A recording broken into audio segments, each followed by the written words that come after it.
സഭാചരിത്രം മാർപ്പാപ്പമാരിലൂടെ എന്നീയൊരു പ്രോഗ്രാമിൻ്റെ മൂന്നാം ഭാഗത്തിലേക്ക് നമ്മളിപ്പോൾ കടക്കുകയാണ്.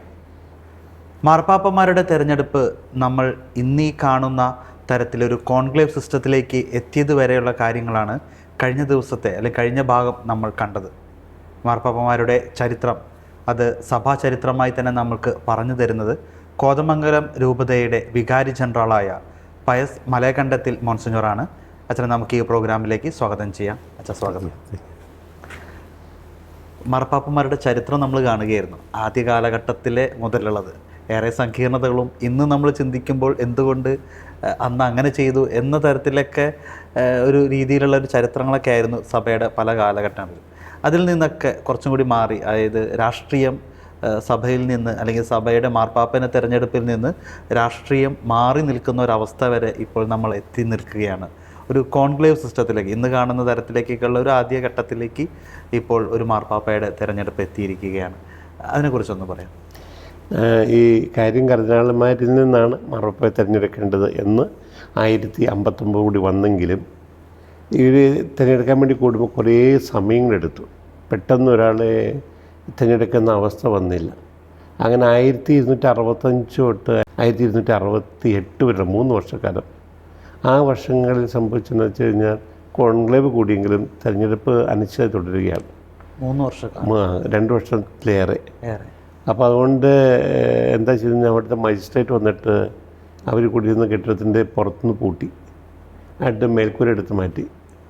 എന്ന് അവർ കൂടിയിരുന്ന കെട്ടിടത്തിൻ്റെ നിങ്ങളവിടെ നിന്ന് തീരുമാനം എടുക്കണം പറഞ്ഞു, ആളെ തിരഞ്ഞെടുക്കുമെന്ന് പറഞ്ഞു. അങ്ങനെ തിരഞ്ഞെടുത്തതാണ് ഇപ്പോൾ ഗ്രിഗിരി എന്ന് പറഞ്ഞുകൊണ്ട് 10ാമൻ എൻ്റെ ഓർമ്മ 10-11 മേൽക്കൂര എടുത്ത് മാറ്റി. എന്തുകൊണ്ടാണ്? പ്രഷർ എക്സർട്ട് ചെയ്യാൻ വേണ്ടിയിട്ടാണ്. കാരണം ഏത് കാലാവസ്ഥയിലായാലും മേൽക്കൂര മാറ്റിക്കഴിഞ്ഞാൽ ബുദ്ധിമുട്ടാണ്. മുറി പുറത്തുനിന്ന് പൊട്ടിക്കഴിഞ്ഞ് കഴിയുമ്പോഴത്തേക്കും പുറത്തേക്ക് ഇറങ്ങാൻ പറ്റില്ല. ഒരു ദിവസത്തേക്ക് കൊണ്ടുള്ള ബ്രെഡും വെള്ളം മാത്രമേ കൊടുത്തുള്ളൂ. കാരണം ഈ അന്നത്തെ അവസ്ഥയിൽ നമ്മൾ മനസ്സിലാക്കേണ്ട ഒരു കാര്യം, കർദിനാളന്മാരെന്ന് പറയുന്ന ഏറെ പേരും പ്രഭു കുടുംബത്തിൽ നിന്നുള്ളവരാണ്. അവരുടെ താല്പര്യങ്ങൾ സംരക്ഷിക്കാനുള്ള ശ്രമം ഒരു ഭാഗത്തുണ്ടാകാം. പിന്നെ രാജകുടുംബത്തിൽ നിന്നുള്ളവരൊക്കെ ഉണ്ടാകും. അവർക്ക് അതങ്ങ് നീണ്ടുപോകും. അത് പറ്റില്ല എന്ന് മജിസ്ട്രേറ്റ്, ലോക്കൽ മജിസ്ട്രേറ്റ്, റോമിലെ മജിസ്ട്രേറ്റ് വന്ന് ഒരു സമ്മർദ്ദം ചെലുത്തിയതിൻ്റെ ഭാഗമായിട്ടാണ്. അതങ്ങനെയാണ് ഗ്രിഗിരി 10ാമൻ മാർപ്പാപ്പ. അതാണ് നമ്മൾ ഈ കേൾക്കാറ്, പട്ടിണിക്കിട്ടിട്ട് അല്ലേ? അത് ഈ ഒരു സംഭവമാണോ? അതായിരിക്കണമെന്നില്ല, പക്ഷെ അങ്ങനെ ഒരു സ്ട്രാറ്റജി രൂപപ്പെട്ടു എന്നുള്ള. ഭക്ഷണം കൊടുക്കാണ്ടിരുന്നു. അപ്പം 2 വർഷം വരെ നീണ്ടു. അതിൻ്റെ ഫലമായിട്ട് എന്ന് വെച്ച് കഴിഞ്ഞാൽ ഗ്രിഗിരി മാർപ്പാപ്പന് വന്നപ്പോൾ അവർ മുറി അടച്ച് മുറിക്കകത്തിരുന്ന് അവർ തിരഞ്ഞെടുക്കണം എന്ന അവസ്ഥ വന്നു. ഇപ്പോഴും അതിൻ്റെ ഭാഗമാണ്. കാരണം പുറത്തുനിന്ന് ആർക്കും അക്സസിബിലിറ്റി ഇല്ല ഇപ്പോൾ തിരഞ്ഞെടുപ്പിനകത്ത്. കാരണം ഈ അതുവരെ അന്നുണ്ടായിരുന്നു, പുറത്തുനിന്നുള്ളവർക്കും കാണാമായിരുന്നു. പുറത്തുനിന്നുള്ളൊരു ഇൻഫ്ലുവൻസ് എത്തും. കാരണം അകത്തിരിക്കുന്നവർ പല വിധത്തിൽ സ്വാധീനിക്കുന്ന മെസ്സേജുകൾ വരികയും പോവുകയും ചെയ്യും. ആ പ്രക്രിയ കാര്യം ഈ കർദിനാളന്മാർ തിരഞ്ഞെടുക്കാനുള്ള സംവിധാനം 1059 തുടങ്ങിയെങ്കിലും പുറത്തെ ലോകം ഇവിടുത്തെ സ്വാധീനിക്കാൻ തുടങ്ങി. അപ്പം പുറം താല്പര്യം അനുസരിച്ച് ഇവർ നീട്ടിക്കൊണ്ടു പോകാൻ തുടങ്ങി. അങ്ങനെ വോട്ടുകൾ മാറി വരാൻ സാധ്യതയുണ്ട്. മാറി വരുന്നു. ഒരാളെ തിരഞ്ഞെടുക്കാണ്ട് പോകുന്നു. തിരഞ്ഞെടുക്കണമെന്നല്ലേ ഉള്ളൂ, ഇന്ന് എടുക്കണമെന്നില്ല, നാളെ എടുക്കണമെന്നില്ലല്ലോ എന്നുള്ള രീതിയിൽ പോയി. അങ്ങനെ 2 വർഷം വരെ നീണ്ടുപോയി. അപ്പോൾ അത് കഴിഞ്ഞപ്പോൾ തിരഞ്ഞെടുത്തേ പറ്റൂ. അപ്പോൾ ആ ഒരു ഇതായിട്ട് വരുന്നത്. അപ്പോൾ അതിൻ്റെ ഭാഗമായി 2 വർഷത്തോളം മാർപ്പാപ്പ ഇല്ലാതിരുന്നിട്ടുണ്ട്. ഈ തെരഞ്ഞെടുപ്പ് പ്രക്രിയ നീണ്ടുപോയി. അന്നേരമാണ് മജിസ്ട്രേറ്റ് പറയുന്നത്. അങ്ങനെയാണ് കോൺക്ലേവ് സിസ്റ്റം ഇന്ന് കാണുന്ന അടച്ചിട്ട മുറിക്കകത്തുള്ള കോൺക്ലേവായിട്ട് അത് മാറുന്നത്. അത് 1265-68 കാരണം 1970 പുതിയ കാലം മാർപ്പാപ്പ വന്നു കഴിഞ്ഞപ്പോൾ അദ്ദേഹം നിബന്ധനയായിട്ട് വയ്ക്കുകയും ചെയ്തു. പിന്നീട് അത് കാനഡയുടെ ഭാഗമാക്കുകയും ചെയ്തു. അങ്ങനെ വരുന്നു. നമുക്ക് 1309 തൊട്ട് 1377 വരെയുള്ള വർഷങ്ങൾ, ആ കാലങ്ങളിൽ ഒരു പ്രത്യേക സാഹചര്യം ഉണ്ടായിരുന്നു. പറഞ്ഞാൽ അവിഞ്ഞോൺ പേപ്പസി എന്ന് പറഞ്ഞൊന്നുണ്ടായി. ഞാൻ നേരത്തെ സൂചിപ്പിച്ചു, എപ്പോഴും രാഷ്ട്രാധികാരികൾ സഭയുടെ സംവിധാനത്തെ ഇടപെട്ടിരുന്നു മാർപ്പാപ്പയെ സ്വാധീനിക്കാൻ. അതിന് ഏറ്റവും എളുപ്പമുള്ള വഴി അവരുടെ രാജ്യത്തു നിന്നുള്ളവരെ മാർപ്പാപ്പയാക്കുക എന്നുള്ളതാണ്. അപ്പോൾ ഫ്രാൻസിലെ ചക്രവർത്തിയായ ഫിലിപ്പ് 4ാമൻ രാജാവ് ഫ്രാൻസിൽ നിന്നുള്ള മാർപ്പാപ്പന്മാരെ തിരഞ്ഞെടുക്കാൻ ആഗ്രഹിച്ചു. അതോടൊപ്പം തന്നെ ഫ്രാൻസിലുള്ള കർദിനാളന്മാരുടെ എണ്ണവും വർദ്ധിപ്പിച്ചു. എനിക്ക് 132 111 പേരും ഫ്രാൻസിലുള്ള കർദിനാളന്മാരായിരുന്നു എനിക്ക് തോന്നുന്നു ആ സമയത്ത് 1309. അപ്പോൾ അതിൻ്റെ ഭാഗമായിട്ട് റോമിൽ നിന്ന് പേപ്പൽ സീറ്റ് അവിഞ്ഞോണിലേക്ക് മാറ്റി ഫ്രാൻസിന് തെക്ക് ഭാഗത്തുള്ള ഫ്രാൻസിലുള്ള മാർപ്പാപ്പയാരും തിരഞ്ഞെടുക്കപ്പെട്ടത് അല്ല ആണ്. അതാരായിരുന്നു? അത് ക്ലെമൻ്റ് ആണോ അതിനെ സംബന്ധിച്ച് 1309 ക്ലെമൻ്റ് അഞ്ചാമൻ മാർപ്പാപ്പ ഒന്ന് പറഞ്ഞു. അപ്പോൾ ഈ ഫ്രാൻസിൽ ആദ്യമായിട്ട് പേപ്പസി വരുമ്പോൾ അവിടെ ആരായിരുന്നു മാർപ്പാപ്പ? ഈ റോമിൽ ആ സമയത്ത് ശക്തമായിട്ടുള്ള റെബല്യനും വിപ്ലവവും എതിർപ്പും ഒക്കെയുള്ള സമയമാണ്. ക്ലെമൻ്റ് അഞ്ചാം മാർപ്പാപ്പ ഫ്രഞ്ചുകാരനാണ്, ഒരു ഫിലിപ്പ് 4 ചക്രവർത്തി. അപ്പോൾ അദ്ദേഹത്തിൻ്റെ ഒരു നോമിനിയായിട്ടാണ് ഇദ്ദേഹം വന്നത് എന്നുള്ള ധാരണയുണ്ട്. അപ്പോൾ ഇദ്ദേഹത്തെ അവിടെ റൂമിൽ എതിർപ്പും റെബല്യൻ കാരണം അദ്ദേഹം അവിഞ്ഞോണിലേക്ക് തൻ്റെ സീറ്റ് പേപ്പസി സീറ്റ് മാറ്റുകയാണ്. 134 കർദിനാളന്മാരാണെന്നുള്ളത്. 134 കർദിനാളന്മാരിൽ 111 പേരും ഫ്രഞ്ചുകാരാണ്. ഓക്കെ. അതിന് ശേഷമുള്ള മാർപ്പാപ്പമാരും ഫ്രഞ്ചുകാരാണ്. അപ്പം രാഷ്ട്രീയ സ്വാധീനം ഈ ഇൻ്റർമീഡിയറ്റ്സ് വഴി അതിനകത്ത് കടന്നു വരികയും കോൺക്ലേവിലൂടെ ഡയറക്റ്റ് എടുത്തില്ലെങ്കിൽ കൂടി പരോക്ഷമായി പല രീതിയിൽ രാഷ്ട്രീയ സഭയുടെ തെരഞ്ഞെടുപ്പിൽ സഭയിൽ കടന്നു വന്നു എന്നുള്ളതാണ്. അപ്പം അതുകൊണ്ട് അവിഞ്ഞോണിൽ പേപ്പൽ സീറ്റ് നിന്നിരുന്ന കാലത്തോളം 1377 വരെയാണ്. എത്ര വർഷം ഉണ്ടാവും? ഏകദേശം 1309 തൊട്ട് എന്ന് പറഞ്ഞു കഴിഞ്ഞാൽ 72 വർഷത്തോളം. അപ്പോൾ അവിടെ ഇതേപോലെ ഒരു ആസ്ഥാനം പണി കഴിപ്പിച്ചായിരുന്നു. അവിടെ ഉണ്ട്. പേപ്പർ സീറ്റ് കാണാൻ പറ്റും. ഇപ്പോൾ ചെന്നാലും പോവുക. ഞാൻ ഫ്രാൻസിൽ കാണുകയുണ്ടായി. അപ്പം അവിടെ പേപ്പൽ ആസ്ഥാനം മാറ്റുകയും അവിടെ പ്രോപ്പർട്ടി പേപ്പൽ സ്റ്റേറ്റിൻ്റെ ഭാഗമായിട്ടുണ്ടാവുകയും ചെയ്ത് അവിടെയാണ് താമസിച്ചത്. ആ സമയത്ത് റോം വേക്കൻ്റ് ആയിരുന്നു. റോമിൽ അന്നേരം ഇല്ല, ആരുമില്ല. കാരണം ഔദ്യോഗിക പേപ്പേഴ്സ് എന്ന് പറഞ്ഞ ഇവിടെയായി ഫ്രാൻസിലായി, അവിഞ്ഞോണിലായി. അപ്പോൾ ഇതിനാണ് പേപ്പൽ ക്യാപ്റ്റിവിറ്റി എന്ന് പറഞ്ഞത്. ബാബിലോണിയൻ ക്യാപ്റ്റിവിറ്റി എന്നൊക്കെ പറയുന്നുണ്ട്. 7 വർഷത്തെ ബാബിലോണിയൻ ഇതില്ലേ, അടിമത്തം ഉണ്ടായില്ലേ, പ്രവാസം ഉണ്ടായില്ലേ, അതുപോലെ പേപ്പർസിയുടെ പ്രവാസ കാലഘട്ടമായിട്ട് ഈ പീരീഡ് കണക്കാക്കപ്പെടുന്നു. അവിഞ്ഞോൺ പേപ്പർസിയുടെ കാലഘട്ടമാണ്.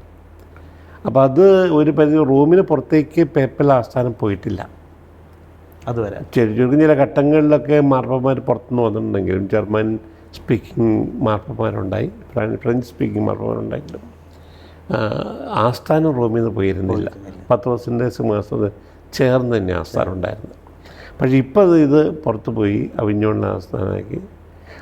ഇങ്ങോട്ട് മാറാൻ പ്രധാന പങ്ക് വഹിച്ച ഒരാൾ സിയനയിലെ വിശുദ്ധ കാതറീനാണ്. കഴിഞ്ഞ ദിവസം അപ്പോൾ അദ്ദേഹം അതെങ്ങനെയായിരുന്നു അതിൻ്റെ ഒരു കഥ? തിരിച്ചിങ്ങോട്ട് വരുന്നത് ഈ റോമിൽ പിന്നെ അവിഞ്ഞോണിൽ എത്ര മാർപ്പാപ്പന്മാരുണ്ടായിരുന്നു പിന്നീട്? ഇല്ല, ഒറ്റ ക്ലെമൻ്റ് അഞ്ചാമൻ തന്നെ അല്ല, 5 മാർപ്പാപ്പമാരെ കണ്ടുണ്ടായിരുന്നു. അവിഞ്ഞോണിലുണ്ടായിരുന്നു. ഓക്കെ. 5 പേരും ഫ്രഞ്ചുകാരായിരുന്നു. പിന്നീട് ഗ്രിഗരി 11 കാലത്തും കണ്ടാന്ന് എനിക്ക് തോന്നുന്നു. 1377 വിശുദ്ധ കാതറീൻ്റെ ഒരു പെർസുവേഷൻ, പവർ ഓഫ് പെർസുവേഷൻ എന്ന് വേണമെങ്കിൽ പറയാം. പ്രേരണകളും പ്രാർത്ഥനകളും ഒരു മിസ്റ്റിക് സൈനാണല്ലോ, ഡോക്ടർ ചർച്ചാണ്. അപ്പം അങ്ങനെ ഉള്ള ഒരു നിരന്തരമായ ഇടപെടലിൻ്റെ ഭാഗമായിട്ടാണ് കാതറിൻ സിയൻ. അത് ഫ്രാൻസ് ആയിരുന്നോ? പുള്ളിക്കാരത്തി ഒരു ഡൊമിനിക്കൻ സന്യാസ പാരമ്പര്യത്തിൽ ജീവിച്ചിരുന്ന മിസ്റ്റിക്കൽ സെയിൻ്റാണ്. അന്ന് ഏറെ അംഗീകരിക്കപ്പെട്ടിരുന്ന ഒരു വിശുദ്ധയാണ്. അപ്പോൾ ഈ കാലഘട്ടം മറിച്ചുകൊണ്ടും ചിന്തിക്കണം. ഈ കാലഘട്ടത്തിൽ വലിയ പ്രതിസന്ധി യൂറോപ്പ് അഭിമുഖിച്ച കാലഘട്ടമാണ്. ബ്ലാക്ക് ഡെത്ത് എന്ന് പറഞ്ഞുകൊണ്ട് 1348 തൊട്ട് 1352 കാലഘട്ടങ്ങളിൽ വലിയ നാശമുണ്ടായ. ബ്ലാക്ക് ഡെത്ത് ഉദ്ദേശിക്കുന്നത് എന്ന് പറഞ്ഞാൽ പെട്ടെന്നൊരു ചുമ വരും. ഓക്കെ. ആ ചുമയ്ക്ക് പെട്ടെന്ന് ഇരുട്ട് വരും, ആൾ പെട്ടെന്ന് കുഴഞ്ഞു വീഴും, ആൾ മരിക്കും. ചില സമയങ്ങളിൽ ഈ കഷത്തിൽ കാലിൻ്റെ ഇടയ്ക്കിലൊക്കെ ആയിട്ട് വലിയ കുമ്മിള പോലെ വരും. അപ്പോൾ ഈ ചുമയ്ക്ക് പെട്ടെന്ന് ഇരുട്ട് വരുന്നതുകൊണ്ടാണ് ഈ ബ്ലാക്ക്നെസ് എന്നോട് ബന്ധിപ്പിച്ചേക്കുന്നത്. അപ്പോൾ അതുകൊണ്ട് പെട്ടെന്ന് പ്ലേഗ് ആയിരുന്നു അത് ഈ കുരുമുളക് അല്ലെങ്കിൽ കിഴക്കൻ രാജ്യങ്ങളിൽ നിന്ന് വരുന്ന കച്ചവട ചാലുകളുണ്ട്. കച്ചവട വസ്തുക്കൾ വരുന്നത്. ആ ചാലിലൂടെ വന്നായിരിക്കണം, ബലികളിൽ നിന്നൊക്കെ വരുന്നതായിരിക്കണം. നമുക്ക് 1340കളോടനുബന്ധിച്ച് കെയ്റോയിലൊക്കെ ഇതിൽ ട്രെയിൽസ് ഐഡൻറ്റിഫൈ ചെയ്തിട്ടുണ്ട്. ഇങ്ങനെ ബ്ലാക്ക് ഡെത്തിൻ്റെ തുടക്കത്തെക്കുറിച്ച് ജൂയിഷ് ലെറ്റേഴ്സിലൊക്കെ കാണുന്നുണ്ട് നമ്മൾ. 1345, 46, 47 കോൺസ്റ്റാന്റിനോപ്പിളും മറ്റേ ഗ്രീക്ക് തീരത്തൊക്കെ ഇതിൻ്റെ കാണുന്നുണ്ട്. പക്ഷേ 1348 യൂറോപ്പിൽ ശക്തമായിട്ട് വരികയാണ്. അപ്പം അങ്ങനെ ഒരു കാലഘട്ടത്തിൽ യൂറോപ്പ് മുഴുവൻ പ്ലേഗ് കൊണ്ട് ദുരിതം അനുഭവിക്കുന്ന കാലഘട്ടമാണ്. ജനസംഖ്യയുടെ ഏകദേശം 2/3 ജനസംഖ്യയും ഇല്ലാണ്ടായ കാലഘട്ടമാണ്. കൃഷി ചെയ്യാൻ ആൾക്കാരില്ല. ആശ്രമത്തിൽ ഇന്ന് അടക്കിയ ആശ്രമത്തിൽ പിന്നാളെ മരിച്ചു കിടക്കുകയാണ്. ആശ്രമങ്ങളെല്ലാം ഇട്ടിട്ട് ആൾക്കാർ പലായനം ചെയ്ത സമയമാണ്. അപ്പോൾ അങ്ങനെ ജനസംഖ്യയിലുണ്ടായ വലിയൊരു ദുരന്തത്തിൻ്റെ പശ്ചാത്തലം ഉണ്ടായിട്ടധികം കാലമായില്ല. അപ്പോൾ ആ പശ്ചാത്തലത്തിലൊക്കെ നിന്നുകൊണ്ടാണ് ഈ ദൈവത്തിൻ്റെ ക്രോധത്തിന് നമ്മൾ വിധേയണ്ടാകാറുണ്ട്. ഏറ്റവും ഉചിതമായത് വിശുദ്ധനാട്ടിലേക്ക് തന്നെ മാറപ്പെടെ എന്നൊക്കെ പറഞ്ഞ് പ്രേരിപ്പിച്ച് ആ ഘട്ടത്തിൻ്റെ ഒരു പ്രത്യേകതയാണ് ഞാൻ സൂചിപ്പിച്ചു വന്നത്. അങ്ങനെ അദ്ദേഹം റോമിലേക്ക് തിരിച്ചു പോവുകയുള്ളൂ. വിശുദ്ധ അവിടേക്ക് മാർപ്പാപ്പയുടെ അടുത്തേക്ക് ചെല്ലുകയാണോ ഉണ്ടായത്? ചെല്ലുകയാണ്. പുള്ളിക്കാരത്ത് റോമിലേക്ക് പലരും യാത്രയുണ്ട്. ഒരു മിസ്റ്റേക്ക് സൈൻ നിലയ്ക്ക് ഫ്രാൻസിൽ ചെന്ന് പറയുകയാണ് ചെയ്തത് അദ്ദേഹത്തിന് കൺവിൻസ് ചെയ്യുക മാർപ്പാപ്പയോട്. അപ്പോൾ മാർപ്പാപ്പ അത് അംഗീകരിക്കുന്നുണ്ട്. അപ്പം അത് വലിയൊരു ഇതാണ്. കാരണം നമ്മളിന്ന് എല്ലാവർക്കും അത്രയും സംലഭ്യത ഉണ്ടെന്ന് തോന്നുന്നില്ല. പക്ഷേ എന്നാലും ആ കാതറീൻ പുണ്യവതി അത്രയും വിശുദ്ധിയായിട്ടും ദൈവത്തിൻ്റെ ശബ്ദമായിട്ടും അത് തിരിച്ചറിഞ്ഞിരുന്നുവെന്നും അതനുസരിച്ച് അദ്ദേഹം ചെയ്തു എന്നുള്ളതാണ്. പ്രവാചകയെ പോലെ സ്വീകരിക്കപ്പെട്ടു എന്നുള്ള മാർപ്പാപ്പയ്ക്ക് ഒരു ഇത് കൊടുത്തു. അതെ അതെ. ഒരു പക്ഷേ എനിക്ക് അല്ലായിരുന്നെങ്കിൽ ഒരു പക്ഷേ നമ്മൾ ഇന്നിപ്പോൾ റോമിലെ പാപ്പായ്ക്ക് പകരം അവിഞ്ഞോണിലെ പാപ്പ എന്നൊക്കെ പറയേണ്ടി വന്നേനെ. അങ്ങനെയും പറയാൻ പറ്റുമെങ്കിൽ അല്ലെങ്കിൽ അധികകാലം അങ്ങനെ നിൽക്കുമായിരുന്നില്ല. ഇത് രാഷ്ട്രീയ മേൽക്കോയ്മയുടെ ഭാഗമായിട്ടാണ് ഈ അവിഞ്ഞോണിൽ പേപ്പൽ ആസ്ഥാനം മാറിയത്. അത് ഇപ്പോഴും അങ്ങനെ ആയിരുന്നില്ലല്ലോ. അപ്പം ചക്രവർത്തിയുടെ ഇംഗിതം അനുസരിച്ച് ഇവർ കുറച്ച് പേര് അങ്ങനെ പ്രവർത്തിച്ചു. അങ്ങനെയാണ് പിന്നീട് നമ്മൾ റോമിലേക്ക് വരുന്നത്. റോമിൽ വന്നെങ്കിലും കുറച്ച് പേര് കഥകളന്മാർ രണ്ടായിട്ട് മുറിഞ്ഞു. ഒരു വിഭാഗം റോമിലെ കഥന്മാർപ്പയെ സപ്പോർട്ട് ചെയ്തു, ഒരു വിഭാഗം ഇവിടെ അവിഞ്ഞോണിൽ തന്നെ തുടരണമെന്ന് ആഗ്രഹിച്ചു. അപ്പോൾ 2 മാർപ്പാപ്പർ ഒരേ സമയത്ത് വന്നു. ഇതാണ് പാശ്ചാത്യ ശീഷ്മ എന്ന് പറയുന്നത്. ഈ റോമിലേക്ക് ഒരു മാർപ്പാപ്പ പോയപ്പോൾ മറ്റൊരു മാർപ്പാപ്പയെ ഒരു ബാക്കിയുള്ള വിഭാഗം തിരഞ്ഞെടുത്തു. ഫ്രാൻസ് അവിഞ്ഞോണിൽ. ഇതാണ് പാശ്ചാത്യ ശീഷ്മ എന്ന് പറഞ്ഞത്. അതായത് 1378 ആണ് ഈ പാശ്ചാത്യ ശീഷ്മ എന്ന് പറഞ്ഞ് ആരംഭിക്കുന്നത്. ആ ശീഷ്മ ആരംഭിക്കാൻ കാരണം കർദിനാളന്മാരുടെ ഇടയിലുള്ള വിഭജനമാണ്. ഫ്രഞ്ച് സംസാരിക്കുന്ന കർദിനാളന്മാർ അവിഞ്ഞോണിൽ തന്നെ അവരുടെ മാർപ്പാപ്പ എന്ന് പറഞ്ഞുകൊണ്ട് അവർ ഒരു ആൻറ്റിപോപ്പനെ തിരഞ്ഞെടുത്തു, ക്ലെമൻ്റ് VII എന്ന് പറഞ്ഞുകൊണ്ട്. റോമിൽ ഊർബൻ VI എന്ന് പറഞ്ഞുകൊണ്ട് ഒരു മാർപ്പാപ്പ, അതാണ് യഥാർത്ഥ മാർപ്പാപ്പ എന്ന് പറഞ്ഞ് മറ്റു കർദിനാളന്മാരെ തിരഞ്ഞെടുക്കുകയുണ്ട്. ഇത് എങ്ങനെ പരിഹരിക്കണം എന്ന് കണ്ടുകൊണ്ട് കൗൺസിൽ ഓഫ് പീസായി വെച്ച് 1909 അത് സമ്മേളനം കൂടി 3ാമതൊരു മാർപ്പാപ്പയെ തിരഞ്ഞെടുത്തു. അദ്ദേഹമാണ് ജോൺ 23. ഈ വത്തിക്കാൻ കൗൺസിൽ വിളിച്ചു കൂട്ടി ജോൺ 21 അദ്ദേഹം ആൻറ്റി പോപ്പാണ്. അത് തെരഞ്ഞെടുത്തത് ആരാണ്? തെരഞ്ഞെടുത്ത് ഇവർ കൂടി കർദിനാളന്മാർ കൂടിയിട്ട് ഈ 3ാമതൊരു മാർപ്പാപ്പയെ തെരഞ്ഞെടുത്ത ഏത് കർദിനാളന്മാരാണ്? അപ്പോൾ ഈ എന്താണ് ഒരു പരിഹാരം നിലയ്ക്ക് തെരഞ്ഞെടുത്താണ്. അങ്ങനെ 3 കർദിനാളന്മാർ ഒരേ സമയത്തുണ്ടായിരുന്നു. അതായത് ഒന്ന് ആന്റിപ്പോപ്പായിരുന്നു, 2 പേര് ആന്റിപ്പോപ്പായിരുന്നു. റോമിനുള്ളതാണ് പോപ്പായിട്ട് കണക്കാക്കപ്പെടുന്നത്, മറ്റൊന്ന് ആന്റിപ്പോപ്പ. Clement VII John 23. അവസാനം പിന്നീട് പരിഹാരമാകുന്ന മാർട്ടിൻ V മാർപ്പാപ്പയായിട്ട് റോമിൽ അംഗീകരിച്ചുകൊണ്ടാണ്. ഇതൊരു 40 വർഷം നീണ്ടു നിന്ന ഒരു ശീഷ്മയാണ്, സഭയിലുണ്ടായ ഒരു വിഭജനമാണ്. അതിന് കാരണം ഇത് തന്നെയാണ്. ഈ രാഷ്ട്രീയ അധികാരം ശക്തമായിട്ട് കടന്നു വരുമ്പോൾ ആ അധികാര സംവിധാനങ്ങൾക്ക് വിധേയപ്പെട്ട് പ്രക്രിയ പോയതുകൊണ്ടാണ്. ഇപ്പം കുറച്ച് കർദിനാളന്മാർ അവരുടെ ആ ഫ്രഞ്ച് സംസ്കാരത്തിലുള്ള മാർപ്പാപ്പ വേണമെന്ന് കാക്ഷിച്ചു. കാരണം ആ ഒരു മനസ്സിലാക്കലാണ് രാഷ്ട്രീയ അധികാരവും സഭാധികാരവും എല്ലാം പൊരുത്തപ്പെട്ടു പോകുന്നതാണ് നല്ലതെന്നൊരു കാഴ്ചപ്പാട് കൂടി ഉണ്ടാകുന്നതാണ്. മറുവശത്ത് അല്ല, റോം പത്രോസിൻ്റെ കബറിടമുള്ള സ്ഥലമാണ്, അവിടെ ആയിരിക്കണം എന്നൊരു മനസ്സിലാക്കുന്ന ഭാഗത്താണ് റോമിൽ തന്നെ ആയിരിക്കണം നല്ലൊരു വിഭാഗം ആഗ്രഹിച്ച് പോംവഴി എന്ന നിലയ്ക്കാണ് മൂന്നാമത്തെ ഓപ്ഷൻ വന്നത്. അതും വീണ്ടും ആൻറ്റിപ്പോപ്പിനെ തെരഞ്ഞെടുത്തു. അവസാനം 1917 1378 ആരംഭിക്കുന്നത്. 1417 മാർട്ടിൻ 5 മാർപ്പാപ്പയെ പ്രഖ്യാപിച്ചു. ജോൺ 21 ഓടിപ്പോവുകയുണ്ടായി. പിന്നെ മറ്റേ അധികം പേര് പിന്നെ ഈ ക്ലെമൻ്റ് ആഡമിനെ സപ്പോർട്ട് ചെയ്യാനുണ്ടായില്ല. ഓക്കെ. പിന്നീട് എങ്ങനെയാണ് അത് മാറ്റം വരാൻ അതിനാരാണ് മുൻകൈ എടുത്തത്? ഈ ഒരു 3 മാർപ്പാപ്പന്മാരിൽ നിന്ന് മാറ്റം വരാൻ ആരാണ് മുൻകൈ എടുത്തത്? ഇതിനകത്ത് തന്നെ ഒരു ഇൻറ്റേർണൽ മെക്കാനിസം ഉണ്ട്. എപ്പോഴും ഈ നമ്മൾ നേരത്തെ വിശുദ്ധ കാതറീനെ കുറിച്ച് പറഞ്ഞതുപോലെ തന്നെ നന്മ ആഗ്രഹിക്കുന്ന, സഭയുടെ ഐക്യം ആഗ്രഹിക്കുന്ന വിശുദ്ധരായ വ്യക്തികൾ സഭയ്ക്കുള്ളിൽ തന്നെയുണ്ട്. ഓക്കെ. ഈ അവിശുദ്ധിയുടെ അടയാളങ്ങളായിട്ട് വിഭജനമോ ധ്രുവീകരണം ഉണ്ടായാൽ പോലും ഇതിനുള്ളിൽ ഇതെല്ലാം ശരി, ഈ പോകുന്ന പോക്കല്ല ശരി, ഈ രാഷ്ട്രീയ നിലപാടിനനുസരിച്ച് ഉള്ള അല്ല മാർപ്പാപ്പ വരേണ്ടത് എന്ന് ശക്തമായ കാഴ്ചപ്പാട് ഈ കർദിനാൾമാർക്ക് തന്നെ ഉണ്ടായി. അതുകൊണ്ടാണ് ഈ ജോൺ 21 ആരും പിന്തുണയ്ക്കാണ്ട് പിന്നെ പോയത്. അതേ പിന്നെ ഒളിച്ചുകൊണ്ടുകൊണ്ട് വന്ന് ക്ലെമൻ്റ് 7 പിന്തുണയ്ക്കാൻ അധികം പേര് ഫ്രഞ്ച് കർദിനാൾമാർ പോലും അധികം ഉണ്ടായില്ല. കാരണം ഒരു നന്മയുടെ വഴിയുണ്ടല്ലോ. ഇപ്പോൾ വന്നു കഴിഞ്ഞാലും ഒരു ആവേശത്തിൻ്റെ ഭാഗമായിട്ട് ഒരു വൈകാരിക കാഴ്ചപ്പാട് ദുർവീകരണമൊക്കെ ഉണ്ടാകും. പക്ഷേ അവസാനം നന്മയും പുണ്യമൊക്കെ അല്ലേ ജയിക്കുകയുള്ളൂ. തീർച്ചയായിട്ടും. അപ്പോൾ അതിനകത്ത് അവർ അതല്ല ശരി, മാർപ്പാപ്പയുടെ സിംഹാസനം പത്രോസിൻ്റെ കബറിടത്തിനടുത്തായിരിക്കണം എന്ന കാഴ്ചപ്പാട് വിജയിച്ച് ഇപ്പം അങ്ങോട്ട് മാറുകയാണ്. അങ്ങനെയാണ് പിന്നീട് റോമിലേക്ക് വരുന്നത്. ആ സമയത്ത് നമ്മൾ ഈ കാണുന്ന പിന്നീട് എങ്ങനെയായിരുന്നു ചരിത്രം? പിന്നീട് പിന്നെ നമ്മൾ വത്തിക്കാൻ കേന്ദ്രീകരിച്ച്, അതായത് ഇപ്പോഴത്തെ സെൻറ്റ് പീറ്റേഴ്സ് ബസിലിക്കയോടനുബന്ധിച്ച് നമുക്ക് പണ്ട് പത്രോസിൻ്റെ കബറെടുത്ത് സ്ഥാപിച്ച പള്ളിയുണ്ട്. അത് നമ്മളിപ്പോൾ കാണുന്ന സെൻറ്റ് പീറ്റേഴ്സ് ബസിലിക്ക തന്നെയാണ്? ആയിരുന്നില്ല.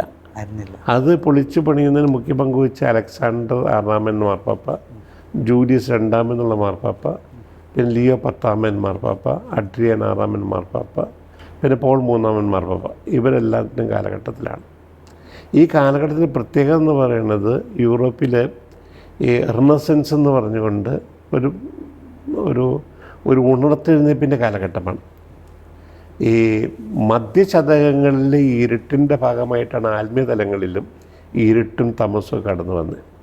അപ്പോൾ ഇതല്ല ശരി എന്നൊരു കാഴ്ചപ്പാട് ആത്മീയതയിലൊക്കെ ഒപ്പം സഞ്ചരിക്കുന്നുണ്ട്. ആ സഞ്ചാരം ചില സമയങ്ങളിൽ സർഫസ് ചെയ്ത് മുകൾ തലത്തിലെത്തും, ചില സമയത്ത് അതങ്ങോട്ട് പാർശ്വത്തിൽ കിടക്കുന്നുള്ളതാണ്. അപ്പോൾ ഈ കോൺസ്റ്റാന്റിനോപ്പിൾ എന്ന പട്ടണം തകർന്നു കഴിഞ്ഞപ്പോൾ മുസ്ലിങ്ങളുടെ കയ്യിൽ വീണപ്പോൾ അവിടുന്ന് കലാകാരന്മാർ ഒപ്പം ഗ്രന്ഥരചയിതാക്കളൊക്കെ കിട്ടാവുന്ന പുസ്തകങ്ങളും പണ്ഡിതന്മാർ പുസ്തകങ്ങളും അവിടെ കലാവൈഭവം എല്ലാമായിട്ട് പലായനം ചെയ്ത് ഇങ്ങോട്ട് വരികയാണ്. അപ്പോൾ ഇതിൽ ഒത്തിരി കച്ചവടം വഴി ധനം സമാഹരിച്ച വലിയ പട്ടണങ്ങളുണ്ട്, പ്രഭുക്കന്മാരുണ്ട്. മെഡിച്ചി, ബോർജിയ തുടങ്ങിയ വലിയ കുടുംബങ്ങളുണ്ട്. കച്ചവട മിച്ചം കൊണ്ട് ധനം ആർജിച്ച വലിയ കുടുംബങ്ങൾ, കാർഷിക മിച്ചം കൊണ്ടല്ല, കച്ചവടം മിച്ചം കൊണ്ട്. അപ്പോൾ അവരിവരെല്ലാം പെറ്റനൈസ് ചെയ്യാൻ തുടങ്ങി. അങ്ങനെ പെറ്റനൈസ് ചെയ്ത കുടുംബങ്ങളിൽപ്പെട്ട മാർപ്പാപ്പമാർ ഈ പറഞ്ഞ പലരും, പ്രത്യേകിച്ച് ഈ അലക്സാണ്ടർ 6 എന്ന് പറഞ്ഞ ബോർജിയ കുടുംബത്തിനുള്ള ആളാണ്. അദ്ദേഹമാണ് ഇന്ന് കാണുന്ന ഈ സെൻറ്റ് പീറ്റേഴ്സ് ബസിലിക്കയൊക്കെ പണിയുന്ന മുഖ്യ പങ്കുവഹിച്ച ആദ്യഘട്ടം തുടക്കമിടുന്നത്. ഓക്കെ. പക്ഷേ അതോടൊപ്പം തന്നെ ഈ പ്രഭു കുടുംബങ്ങളിൽ നിന്ന് തിന്മയുടെ അംശം വരാൻ തുടങ്ങി. കാരണം സഹോദരന്മാരുടെ അതേ തിന്മകൾ സന്യാസഭയിൽ വന്നെങ്കിൽ അല്ലെങ്കിൽ ആധ്യാത്മിക മണ്ഡലത്തിൽ കടന്നാലും ഇവർ കുറച്ച് പേര് കൂടെ തുടങ്ങി. അപ്പോൾ ആ തിന്മകൾ വരികയും ചെയ്തു. അപ്പം ഈ തിന്മകളാണ് പ്രോട്ടസ്റ്റൻ്റ് റിഫോർമേഷന് അവസരം ഒരുക്കി കൊടുത്തത്. കടന്നു വന്ന തിന്മകളുടെ സാന്നിധ്യം, പിന്നെ ചില മാർട്ടിൻ ലൂതറിനും പിന്നീട് ജോൺ കാൽവിനും ജോൺ സിംഗിളിയും തുടങ്ങിയവരെല്ലാം ഈ സഭയ്ക്കുള്ളിലെ തിന്മ എന്ന് പറഞ്ഞുകൊണ്ട് വരുന്നത്. അപ്പോൾ പേപ്പർസിയിൽ കടന്നു വന്ന ചില തിന്മയുടെ അംശങ്ങളാണ് അതിന് കാരണം. അപ്പോൾ തിരഞ്ഞെടുക്കപ്പെട്ട മാർപ്പാപ്പന്മാർ കുറേ പേരെങ്കിലും പ്രഭു കുടുംബങ്ങളിൽ നിന്ന് കച്ചവടം പശ്ചാത്തലത്തിൽ വന്നുള്ള വലിയൊരു കുടുംബങ്ങളൊക്കെയാണ്. അപ്പോൾ ഞാൻ 2-3 വ്യക്തികളെക്കുറിച്ച് ഞാൻ സൂചിപ്പിക്കുക. ഒന്ന്, ഇന്ന് കാണുന്ന സെൻറ്റ് പീറ്റേഴ്സ് ബസിലിക്ക, ഒന്ന് ലാറ്ററൻ ബസിലിക്കയാണ് നേരത്തെ അതിന് മുന്നം പ്രധാനം. സെൻറ്റ് പീറ്റേഴ്സ് ബസിലിക്ക പത്രോസിനെ കബറടക്കിയ അതേ ബസിലിക്ക പൊളിച്ചു കളഞ്ഞിട്ട് പുതിയ ബസിലിക്ക പണിയുന്നു. അത് അവിടെ തന്നെയാണോ? അവിടെ തന്നെ. അവിടെ ഇതിനു മുമ്പ് ബസിലിക്ക ഉണ്ടായിരുന്നു. ആ ബസിലിക്കയുടെ പേര് സെൻറ്റ് പീറ്റേഴ്സ് ബസിലിക്ക. 4 ബസിലിക്ക റോമിലുള്ള റോമിലുള്ളത്. Saint Peter's Basilica, Maria Major Basilica, Saint John Basilica, Saint Paul Basilica, നാലെണ്ണം. Saint Peter's, Latin Basilica, Maria Major, Saint Paul, നാല് ബസിലിക്കയാണ്. അപ്പോൾ ഈ സെൻറ്റ് പീറ്റേഴ്സ് ബസിലിക്ക മാർപ്പാപ്പയുടെ ആസ്ഥാനമായിട്ട് വളർത്തിക്കൊണ്ടുവരുന്ന ഇന്ന് കാണുന്ന സിസ്റ്റൈൻ ചാപ്പൽ, ഇന്ന് കാണുന്ന മൈക്കലാഞ്ചലോയുടെ ചിത്രങ്ങൾ, റാഫേലിൻ്റെ ചിത്രങ്ങൾ, ലെയനാർഡോ ദ വിഞ്ചിയുടെ ചിത്രങ്ങൾ, സ്കൾപ്ചേഴ്സ്, ഇതെല്ലാം കൂടെ വരുന്നത് ഈ ഒരു മാർപ്പാപ്പന്മാർ കൊടുത്ത വലിയ പ്രോത്സാഹനത്തിൻ്റെ ഭാഗമായിട്ടാണ്. അപ്പം 1513 തൊട്ട് 21 വരെ ഭരിച്ചിരുന്ന ലിയോ 10 മാർപ്പാപ്പയാണ്. ലിയോ 10 മാർപ്പാപ്പ എന്ന് പറഞ്ഞാൽ മെഡീച്ചി കുടുംബത്തിൽ നിന്ന് വരുന്നതാണ്. വെനീസിലെ ഏറ്റവും പ്രമുഖ കച്ചവട പശ്ചാത്തലമുള്ള കുടുംബമാണ്. ആ കുടുംബത്തിൽ നിന്നാണ് ഇദ്ദേഹം. അപ്പോൾ അദ്ദേഹത്തിൻ്റെ ഒരു പ്രത്യേകത എന്ന് പറയുന്നത് ആ കുടുംബത്തിൻ്റെ വന്നപ്പോൾ ഉണ്ടായ ചില ബലഹീനതകളും പാപത്തിൻ്റെ അംശങ്ങൾ, തിന്മയുടെ അംശങ്ങളൊക്കെ സ്വാഭാവികമായിട്ടുണ്ട്. അതാണ് മാർപ്പാപ്പമാർക്കായിട്ട് അവന്ന് തിരിയാനൊരു കാരണം. 2, ബസിലിക്ക, സെൻറ്റ് പീറ്റേഴ്സ് ബസിലിക്ക പണിയാൻ വേണ്ടിയിട്ട് പണം വേണം. ആ പണത്തിന് വേണ്ടിയിട്ടാണ് അദ്ദേഹം ഈ ദണ്ഡവിമോചനം വിൽക്കാനായിട്ട് അദ്ദേഹം തുടങ്ങുന്നത്. അദ്ദേഹം അല്ല ഏൽപ്പിച്ച് കച്ചവടം ചെയ്ത് അദ്ദേഹം അത് ഫുഗർ എന്ന് പറഞ്ഞ ജർമ്മൻ വണിക് ഫാം കുടുംബമുണ്ട്, എന്ന് പറഞ്ഞാൽ കച്ചവട കുടുംബമുണ്ട്. ആ കച്ചവട കുടുംബം യൂറോപ്പിലെ ചെമ്പ് തുടങ്ങിയ വലിയ കുത്തക കച്ചവടത്തിന് നടത്തിയിരുന്ന വ്യക്തി, ബാങ്കേഴ്സുമാണ്. മാർപ്പാപ്പയ്ക്കും ഒപ്പം ഹോളി റോമൻ എംപറേഴ്സിനുമൊക്കെ വലിയ തോതിൽ ലോൺ കൊടുത്തിരുന്ന കച്ചവട പ്രമുഖരാണ്. അവർക്ക് ദണ്ഡവിമോചനം വിതരണം ചെയ്യാനായിട്ടുള്ള കാശിന് പകരമായിട്ട് കൊടുക്കാനായിട്ട്. അതെങ്ങനെയാണത് എന്ന് പറഞ്ഞാൽ മനുഷ്യൻ നന്മ ചെയ്ത് കഴിഞ്ഞാൽ ആ നന്മ സഭയുടെ ഭണ്ഡാരത്തിലേക്ക് എത്തും, സഭാംഗമാണെങ്കിൽ.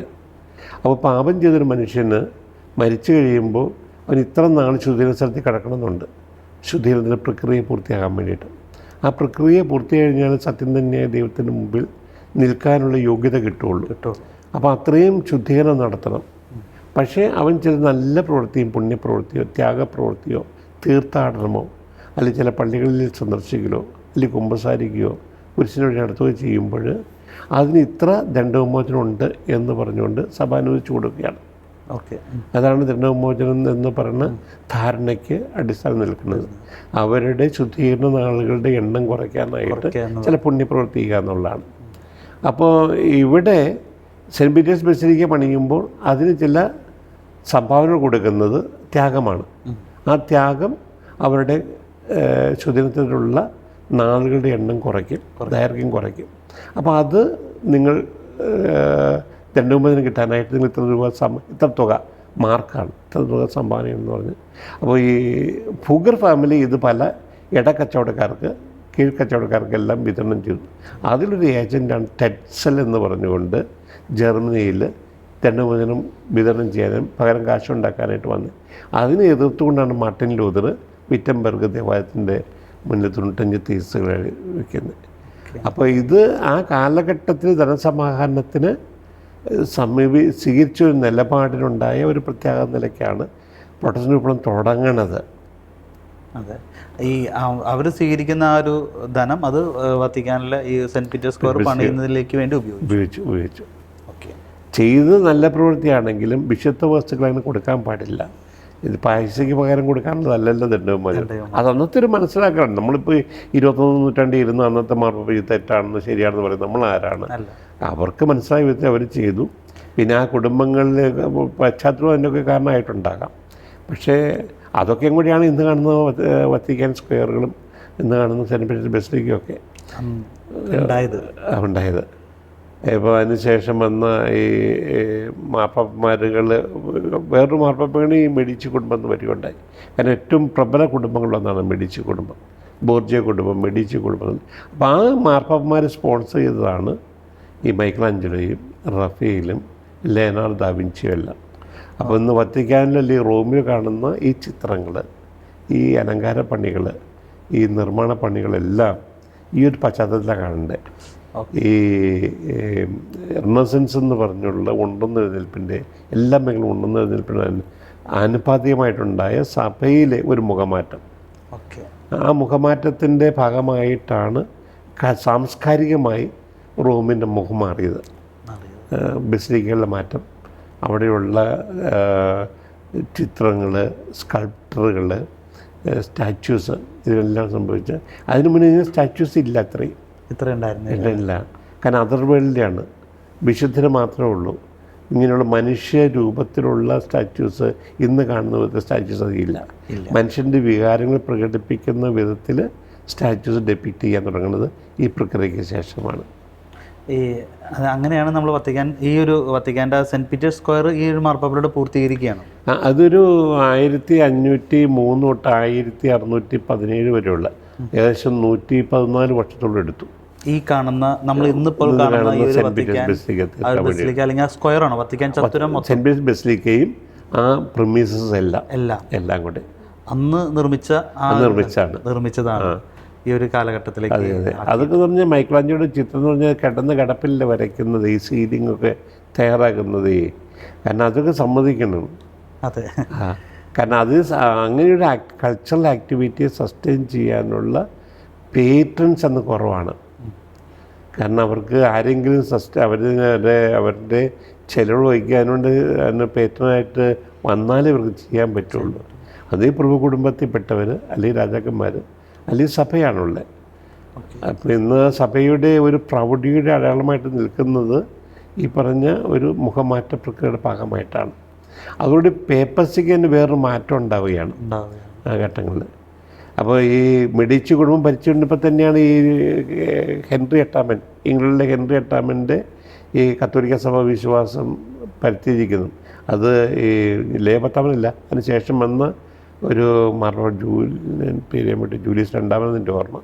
അപ്പോൾ അദ്ദേഹത്തിൻ്റെ കാലത്താണ് അദ്ദേഹം വിട്ടുപോകുന്നത്. അപ്പം നമുക്ക് യൂറോപ്പിലെ ജർമ്മനി, സ്വിറ്റ്സർലൻഡ്, ഫ്രാൻസിലെ കുറേ ഭാഗം, നെതർലൻഡ്സ് കുറച്ച് ഭാഗം, ഇംഗ്ലണ്ടിലെ കുറച്ച് ഭാഗം കത്തോലിക്ക സഭ വിട്ടുപോകുന്നത് ഈ 1-2 മാർപ്പാപ്പന്മാരുടെ കാലഘട്ടത്തിൽ അവരുടെ നിലപാടാണ്. ഇപ്പം ഹെൻറി VIII നിലപാടൊന്നും അംഗീകരിക്കാൻ പറ്റുന്ന നിലപാടൊന്നും ആയിരുന്നില്ല. പക്ഷേ ഒരു വിഭജനം സഭയ്ക്കകത്തുണ്ടായി. അതുവരെ ഇല്ലാതിരുന്നൊരു വിഭജനം സഭയ്ക്കകത്തുണ്ടായെന്നുള്ളതാണ്. അതിന് മുന്നും ഈ സഭയിലെ ഇങ്ങനെ തിന്മകളുണ്ട്, ചില മാലിന്യങ്ങളുണ്ട്. അത് കഴുകണം, മാറ്റണം, വിശുദ്ധി തിരിച്ചു കൊണ്ടുവരണം, ഗോസ്പലിൽ ഈശോയിലേക്ക് തിരിച്ചു പോകണം എന്നൊരു കാഴ്ചപ്പാടൊക്കെ പലർക്കും ഉണ്ടായിരുന്നു. ജോൺ ഹസ് എന്ന് പറഞ്ഞവർക്കൊക്കെ ഉണ്ടായിരുന്നു. ആ കാഴ്ചപ്പാടെല്ലാം ഇൻഡിവിജ്വലായിട്ട് നിന്നു. ഇതൊരു മൂവ്മെൻ്റായിട്ട് മാറി, ഒരു വിഭജനത്തിലേക്ക് മാറി. ഇതിനെ കണ്ടെയ്ൻ ചെയ്യാൻ വേണ്ടിയിട്ടാണ്, തടഞ്ഞു നിർത്താൻ വേണ്ടിയിട്ടാണ് പോൾ III മാർപ്പാപ്പയുടെ കാലഘട്ടത്തിൽ ഈ കൗണ്ടർ റിഫോർമേഷൻ ഉണ്ടാകുന്നത്. എന്ന് പറഞ്ഞാൽ അത് ആരംഭിക്കുന്ന ട്രെൻഡ് കൗൺസിലാണ്. അതാണ് ആദ്യത്തെ കൗൺസിൽ. ഏറ്റവും പ്രധാനപ്പെട്ട ഈ സഭയുടെ ഡോക്ട്രീന്, തിയോളജി, ബൈബിൾ സംബന്ധമായ കാര്യങ്ങൾ, സെമിനാരി തുടങ്ങിയ കാര്യങ്ങളെല്ലാം കൃത്യമായ ഒരു സിസ്റ്റമറ്റൈസേഷൻ, ഒരു ധാരണ കൊണ്ടുവന്നത് ട്രെൻഡ് കൗൺസിലാണ്. അത് ഇതിന് ശേഷമാണ് സംഭവിക്കുന്നത്. 1545 തൊട്ടാണ്. 1549 പോൾ III മാർപ്പാപ്പ മരിക്കുന്നുണ്ട്. അതിനുശേഷം ചാൾസ് V രാജാവും അടുത്ത മാർപ്പാപ്പയോട് പറയുന്നത് തുടരണം എന്ന് പറഞ്ഞുകൊണ്ട് 1563-65 വരെ കണ്ട് തുടരുക. ഞാൻ പറഞ്ഞു വന്നേ, ഈ പേപ്പർസി വളരെ ശക്തമായിട്ട് ഇങ്ങനെ സാംസ്കാരിക മുഖമാറ്റം ഉണ്ടെങ്കിലും സഭയുടെ ടീച്ചിങ്ങിലേക്ക് തിരിച്ചു പോയിട്ട് ഇതാണ് ടീച്ചിങ്, ഇത് ടീച്ചിങ്ങിൽ പെട്ടതല്ല, ഇത് ക്രിസ്ത്യാനിറ്റി അല്ല, ഇത് ക്രിസ്ത്യാനിറ്റിയാണ്. എത്ര പുസ്തകം ബൈബിളോടൊന്നും അന്തിമ തീരുമാനിക്കുന്നത് ഈ ട്രെൻഡ് സൂനേഴ്സിലാണ്. കുദാശ 7 ക്ലിപ്തപ്പെടുത്തുന്നത് ട്രെൻഡ് സൂനേഴ്സിലാണ്. വൈദിക വിദ്യാർത്ഥികളെ പരിശീലിപ്പിക്കുന്ന സെമിനാരി വേണമെന്ന് ക്ലിപ്തപ്പെടുത്തുന്നത് ട്രെൻഡ് കൗൺസിലാണ്. അപ്പോൾ ട്രെൻഡ് കൗൺസിൽ എന്ന് പറയുന്നത് പോൾ മാർപ്പാപ്പയുടെ കാലത്ത് ആരംഭിച്ച ഈ ട്രെൻഡ് കൗൺസിൽ സഭയിലെ എല്ലാത്തിനെ കുറിച്ച് ക്ലിപ്തതയും ഒരു ക്ലാരിറ്റി കൊണ്ടുവരികയും ചെയ്ത ഡിസിപ്ലിൻ കൊണ്ടുവന്നു. സഭയെ നവീകരിച്ച ഭയങ്കരമായിട്ട് നവീകരിച്ചു. 2ാം വത്തിക്കാൻ കൗൺസിൽ വരെ സഭയുടെ എല്ലാ പ്രബോധനങ്ങളുടെയും അടിത്തറ ട്രെൻഡ് കൗൺസിൽ ടീച്ചിങ്ങാണ്. ഇപ്പോഴത് തന്നെയാണ്, മാറിയിട്ടില്ല. വത്തിക്കാൻ കൗൺസിൽ കുറേയും കൂടിയും ഈ കാര്യങ്ങളെ വേറിട്ട കാഴ്ചപ്പാടോടെ കാണാനായിട്ട് നമുക്ക് ജനൽ തുറന്നു തന്നു. കാരണം ട്രെൻഡ് കൗൺസിലിൻ്റെ കണ്ണുകൊണ്ട് മാത്രം കണ്ടാൽ പോരാ, അതിന് മറ്റൊരു മുഖം കൊണ്ട്, മറ്റൊരു പെർസ്പെക്റ്റീവ് കാരണം കാലോചിതമായിട്ട് നമുക്ക് വേറെ ദിശകളും കാണിച്ചു തരേണ്ട ആവശ്യമായതുകൊണ്ട് കൂടിയാണ് നമ്മൾ കാണിച്ചു തന്നത്. എന്തായാലും വെച്ചാൽ ഇങ്ങനെ നമുക്ക് ഇനി അടുത്തൊരു കാര്യം ഇപ്പോൾ ഈ സുനദോസുമായി ബന്ധപ്പെട്ടും അത് വിളിച്ചേർത്ത മാർപ്പാപ്പന്മാർ പിന്നീട് സഭയിൽ എന്തൊക്കെ സംഭവിച്ചു കാര്യങ്ങളൊക്കെ നമുക്ക് അടുത്ത എപ്പിസോഡിലേക്ക് വരാം. ഇപ്പോൾ നമ്മുടെ സമയം ഇവിടെ അവസാനിക്കുകയാണ്. ഇപ്പോൾ നേരെ അച്ഛൻ പറഞ്ഞതിന് ഒരുപാട് നന്ദി. എന്തായാലും സഭയുമായുള്ള മാർപ്പാപ്പന്മാരിലൂടെ സഭയുടെ ചരിത്രമാണ് നമ്മൾ കണ്ടത്. വളരെ വ്യത്യസ്തമായ കുറച്ച് വ്യത്യസ്തമായ രീതിയിൽ ഇന്ന് നമ്മൾ കാണുന്ന സഭയല്ല. ഒരുപക്ഷെ പഴയ കാലങ്ങളിൽ ആ കാലഘട്ടത്തിനനുസരിച്ച് സഭയുടെ ചരിത്രം പലപ്പോഴും മാറിയിരുന്നു. ആ കാലഘട്ടത്തിൻ്റെ അനുസരിച്ചുള്ളൊരു ജീവിതം ഒരുപക്ഷെ സഭയുടെ ഉന്നതങ്ങളിൽ എത്തിയിരുന്നു. ആ കാര്യങ്ങളാണ് ഇപ്പോൾ നമ്മളിപ്പോൾ ചർച്ച ചെയ്തിരുന്നത്. അച്ഛൻ ഇപ്പോൾ നമുക്ക് വിശദീകരിച്ചു തന്നത്. വത്തിക്കാൻ സ്ക്വയർ ചത്തുരം, സെൻറ്റ് പീറ്റേഴ്സ് ബസിലിക്ക അത് ഇന്ന് കാണുന്ന തലത്തിൽ എങ്ങനെ എത്തി, അതിൻ്റെ പിന്നിൽ ഉണ്ടായിരുന്ന ചരിത്രമെല്ലാമാണ് നമ്മൾ ഇന്നത്തെ ഈ ഒരു ഭാഗത്ത് കണ്ടത്. ഈ ഒരു ചർച്ച ഈ ഒരു എപ്പിസോഡ് നമ്മളിവിടെ അവസാനിക്കുന്നില്ല. വീണ്ടും മാർപ്പാപ്പമാരിലൂടെ സഭയുടെ ചരിത്രം, സഭ എങ്ങനെ നവീകരണത്തിലേക്ക് കടന്നു വന്നു, സൂനകദോസുകൾ, ഇതെല്ലാമായി നമ്മൾ അടുത്ത എപ്പിസോഡിൽ വീണ്ടും കാണും. നന്ദി.